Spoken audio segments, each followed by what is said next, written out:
Right, so yesterday we were trying to find the angle between the two vectors on our little whiteboards. And so when we did that, we said we could find the two direction angles, right? So on V, we have 2, 4. So that was 4, not 5, I guess. So V. And then U, we have -5, 2. So we have that. So let's find for V first.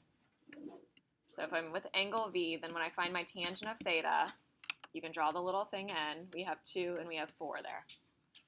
So it should be opposite over adjacent. And when we do our inverse tangent of 2, which is 4 over 2, we get 63.435.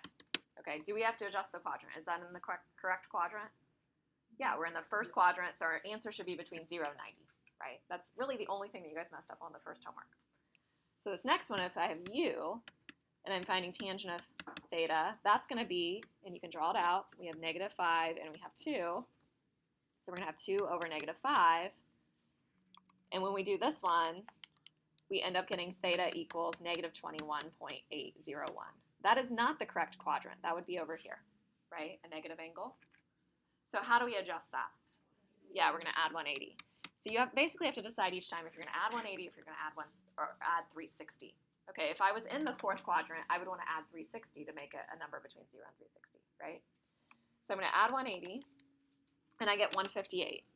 Think to yourself, does that make sense? I have 158.199. Is that between, so second quadrant, between 90 and 180? Yes, it is.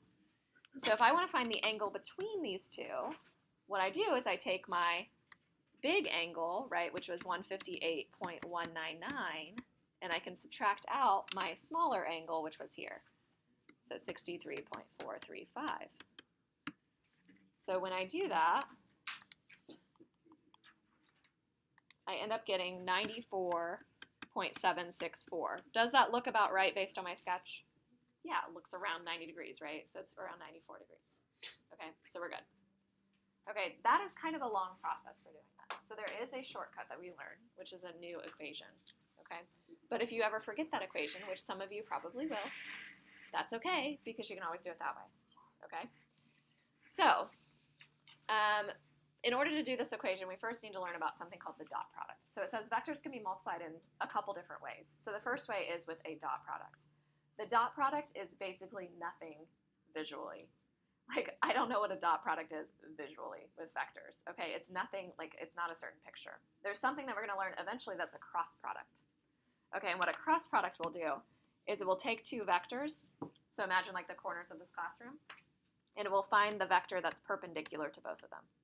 So if I have the corners of the classroom and then that edge of the classroom, do you guys see how all of them are perpendicular to each other? That's what a cross product will do, okay? So you'll often see physics people that will hold their fingers out like this, and then they'll hold their thumb up. That's the cross product. Okay, it's kind of weird. So a cross product has something that's visual. This first thing we're going to learn is just a number in the end. It's not even a vector. Okay, so it's just going to be what we call a scalar, just a number. Okay, it's the easiest thing ever. Are we ready for it? So if I have u dot v, we call it the dot product, u dot v, we end up taking our first coordinate multiplied by our v1, and we add it to u2 times v2, and this ends up being a number. I know you don't like all the subscripts and stuff. Here's what we're going to do.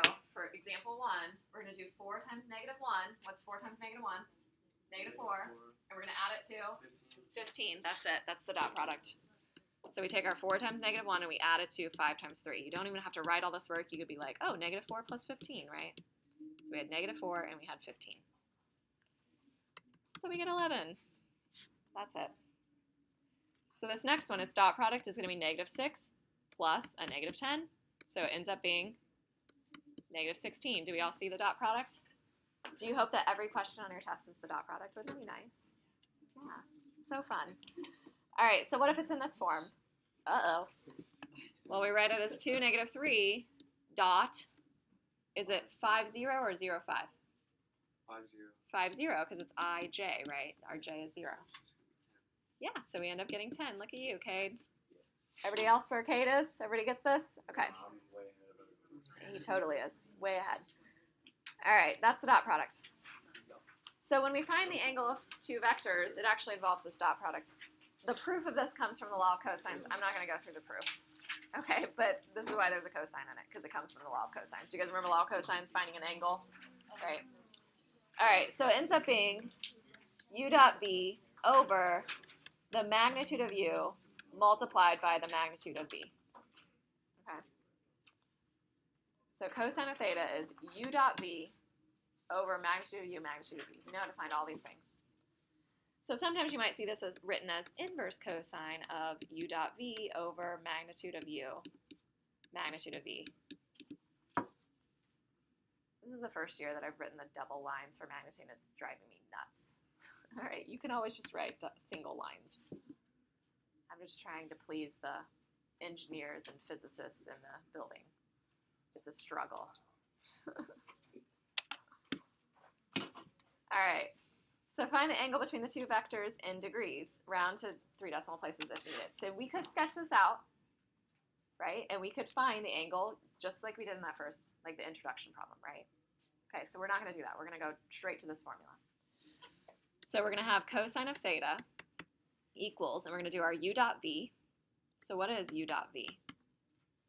Yeah, it's negative 2 plus 12. It ends up being 10, right? So we have 10 over magnitude of u. Well, the magnitude of u is going to be 2 squared plus 4 squared. So square root of 20. Just leave it like that. You don't have to write it as 2 root 5. And magnitude of v is negative 1 squared plus 3 squared, square root of 10. So we have square root of 20 times square root of 10 on the bottom. You can multiply those if you want. It makes it easier to put in the calculator if you multiply those, actually, because you don't have to worry about parentheses along the bottom. So here's what I'm going to do. On my calculator, I'm putting in 10 divided by the square root of 200. And I get 0.707, blah, blah, blah. How do I get theta? Yeah, I do inverse cosine. So inverse cosine of my answer, and I get theta equals 45. That is the answer. Did you guys recognize the 0.707 number? Have you seen that enough in pre-calc? It's root 2 over 2. That's where it came from. That's why it worked out to be the nice 45. Okay, if you check and you draw those out, you will see a 45-degree angle between them. So here's the nice thing about this formula, because some of you guys are probably like, I'm not going to memorize this formula. I'm just going to do it the other way. If you do it the other way, a lot of students will mess up on what quadrant that vector's in, right? You guys did it on that first homework, right? It happens. People forget to like add 180 or think about the quadrant. And so sometimes when you do that way, you get the wrong answer, okay? When you use this inverse cosine formula, you'll always get the right answer. You don't have to think about what quadrant each one's in. You'll get the correct thing, okay? That's what's nice about this formula, okay? All right, so let's try the next one. So the next one we have 2, 1, and we have negative 1, negative 3. So let's find all of our background information first. So u dot v. So we get negative 2 minus 3, so we have negative 5. Magnitude of u, magnitude of v. Magnitude of u is 2 squared plus 1 squared, square root of 5, exactly. How about magnitude of v? Yeah, do you guys see how you don't have to do the negative? I always write this out for your notes, but when you take that negative squared, it's going to be positive, right? So 1 plus 9, square root of 10. So we have cosine of theta equals our u dot v over the magnitude of u, magnitude of v. So we're going to have negative 5 on top over root 5 times root 10.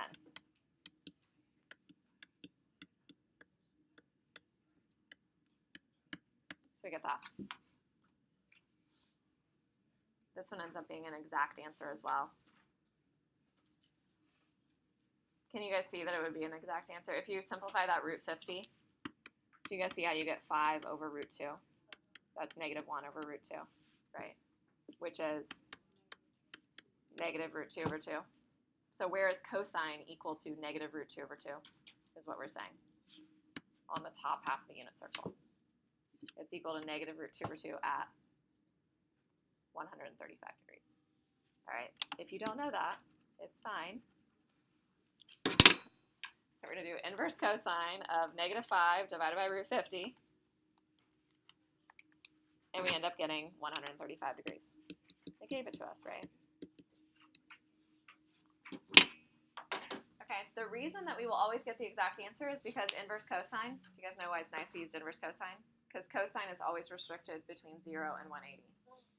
So when you have an angle between two vectors, we're always talking about the angle that's between 0 and 180. We're never going to be like, oh, it's this many degrees between those. Does that make sense? This is why we use inverse cosine. Okay? Oh, a challenge problem. Let's come back to that one. I like it. I like a challenge. All right, so let's talk about when things are perpendicular. So it says if vectors u and v are perpendicular, then the angle between them is 90 degrees. So if the angle between them is 90 degrees, that means we have cosine of 90. What's cosine of 90? Yeah, it's 0, right? So we have 0 equals u dot v all over the magnitude of u, magnitude of v. And as long as u and v are not the 0 vector, right? Do you guys know what I mean by that? They have some length. So really this magnitude of u, magnitude of v, that's a number down there. So if things are going to be perpendicular to each other, that numerator has to be equal to 0, right? So we have to have u dot v equals 0. So therefore, u and v are orthogonal, which is another word for perpendicular, if u dot v equals 0. Vocab word of the day, orthogonal. So if you see orthogonal, just say perpendicular in your head. Do you know why we say orthogonal? Because in 3 dimensions, so imagine I have like these two vectors, right? I could have a vector here and a vector here that's perpendicular, right? If I have these two, there could be a vector here, here. There's actually a lot of things that it can be perpendicular. There's more than one. So perpendiculars in 2-dimensional, orthogonals in 3 dimensions. All right, so prove that these are orthogonal. Tongue twister. So if they're going to be orthogonal, that means we want u dot v equals 0, right?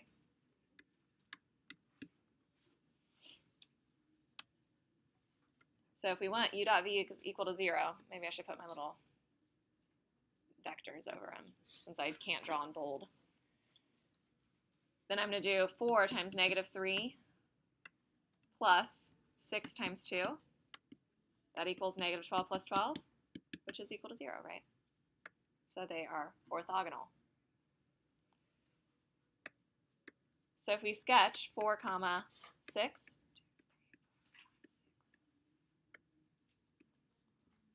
and we sketch negative 3, 2,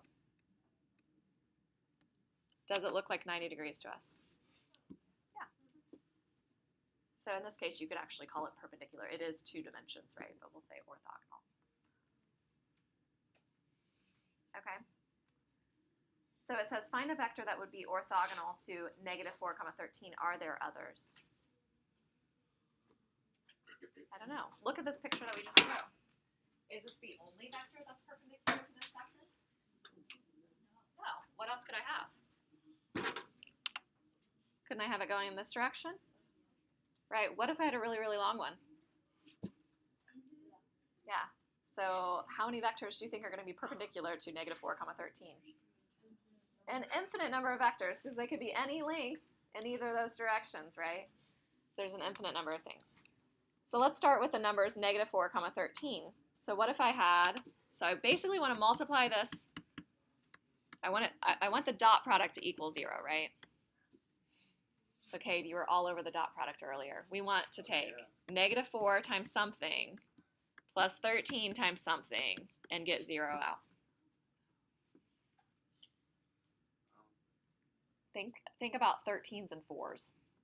That's my hint. Do I want negative 4 times negative 4 and 13 times 13? No. I want to switch them.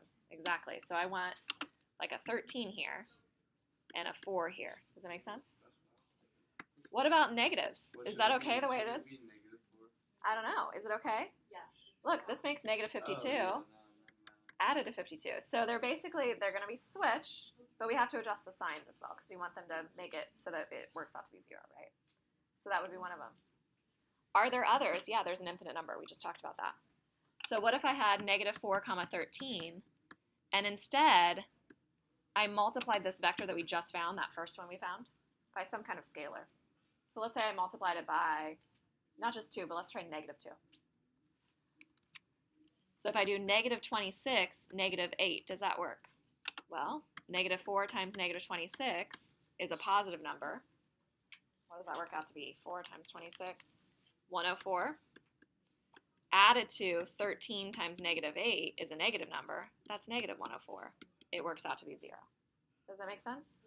So basically when you find that first one, you can adjust by multiplying by any scalar. I could multiply by 3/4 or negative 5/6, right? Whatever I want. Negative 2 pi. It would still work. Do you get what I'm saying? It's just scaling it and making it longer. Okay. So how about if we want two vectors to be parallel to each other? So we talked about vectors being parallel to one another. Basically, it meant that they had the same direction angle, right? So we want the angle between them to equal, I don't know, the angle between them to equal 0, right? We don't want there to be an angle between the two vectors. So if the angle between them is going to equal 0, so that means we want theta to equal 0.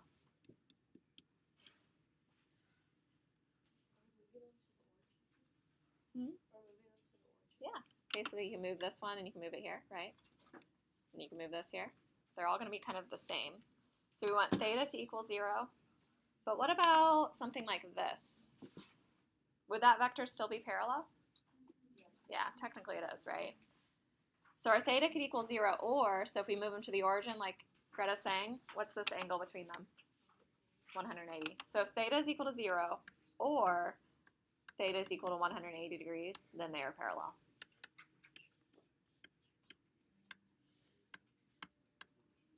I don't know what they're watching in Spanish class, but it's been the most interesting music for days. So, you watching some kind of soap opera? Yeah, we watched a documentary. No, I think that's. All right, let's go back to the challenge. Let's try it. All right, here we go. So here's the challenge. What it ends up being is a system of equations. So u dot v equals 0 or 180. Okay, 0 or 180. Or not u dot v, sorry, theta equals 0 or 180. So find the vectors v satisfying u dot v equals 10, u is equal to 2 comma 3, and v is equal to 17. So we want to find vector or vectors v. So here's what I'm going to do. I'm going to write v as either x comma y, or technically it would be best to write v1, v2. But I know you guys don't like writing subscripts, so I'm going to do x comma y. I don't know what's wrong with everybody always writes like subscripts as exponents. I don't know why. Like, why do you guys do that? Subscripts are okay. Down. It's not up. I know. It's like when people are in Algebra 1 and they're writing the slope. I don't know how many times I see people writing like y squared minus y to the first. I'm like, why are we doing this? I don't know. All right. So anyway, so we have this. So first of all, we want u dot v. So we want our 2 comma 3 dot x comma y to equal 10. So tell me an equation. What equation do we have? 2x plus 3y equals 10. Do we agree with that? Yep, that's our first equation. We're going to get a system of equations. We're going to get two things with x and y. All right, our second equation comes from this magnitude squared equals 17. Well, the magnitude of v ends up being the square root of x squared plus y squared, right? So if our magnitude squared is equal to 17, we end up getting our second equation, which is x squared plus y squared equals 17. Do you guys see it? Because when we square this, and when we square it, we get rid of the square root. Are you able to solve an equation that looks like that? Yeah, you have two equations that have x and y. You can solve this. It makes some of you guys uncomfortable because you can't just add straight down. I know you guys love adding straight down with the elimination method. Do you guys see why we can't? because we don't have an x squared and an x squared, right? Or a y squared and a y squared. We have x and we have x squared. Yeah. If you did that, would you also have to square 17? No, because it's all of this squared is equal to 17. So this thing squared ends up being the square root of x squared plus y squared is equal to 17. Okay. So it was already, it said the magnitude squared was 17. All right, so let's solve for either x or y. So let's say we solve for x. X is going to be 10 minus 3y, right? It was 2x divided by 2, right? So 10 minus 3y over 2. You could do 5 minus 3 over 2y, exactly. So then we plug this in to our x down here. So we have 10 minus 3y over 2 squared plus y squared equals 17. And we just solve it out. Do you guys know what 10 minus 3y squared is? I always had to write it off to the side when I was in school.